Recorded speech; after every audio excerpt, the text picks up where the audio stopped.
میرے ایک جگہ ایک بندے سے بات ہوئی, میں نے کہا بیٹا اپنا چہرہ سنت کے مطابق بنا. مجھے کہتے استاد جی میری شادی نہیں ہو سکے گی.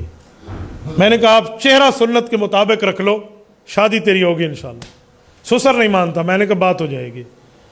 اس نے داڑھی نہیں کٹوائی, سسر اسے کہتا رہا, اس نے نہیں کٹوائی. آخر اس نے بات طے کر لی, بھئی یہ داڑھی کٹوائے گا, چھوٹی کرائے گا, پھر بات بنے گی, ورنہ یہ ہے وہ ہے فلاں ہے. سسر سے ہماری ملاقات ہو گئی. اب تاریخ رکھنے کی باری تھی تو الحمدللہ میرے 4 ماہ لگے ہیں. میں بہت اچھی طرح نرمی گفتگو بھی جانتا ہوں, اور کہیں کہیں میری ملت قریش والی رگ پھڑک اٹھے تو پھر گفتگو اور بھی جانتا ہوں.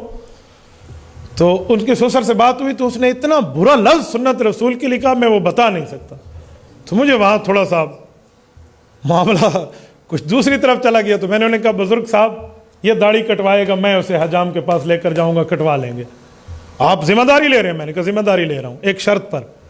ساتھ آپ کی بیٹی بھی جائے گی, وہ بھی گنجی ہوگی, وہ بھی بال کٹائے گی. اس کی آنکھیں سرخ ہو گئیں, اور میں نے اسے ایسے جیسے جواب دینے کہا, میں نے کہا آپ اپنی بیٹی کا حلق کرائیں, گنجا کرائیں اسے. کیوں حلق کراؤں؟ آپ میری بیٹی کی عزت پہ بول رہے ہو. میں نے کہا تمہیں شرم نہیں آتی؟ رسول اللہ کی سنت پر بول رہے ہو. بس پھر وہ آئیں بائیں شائیں والی بات تھی. میں نے کہا تمہیں رسول اللہ کی سنت کا پاس نہیں ہے, اپنی بیٹی کے سر کے بالوں پر اتنی باتیں آ گئی.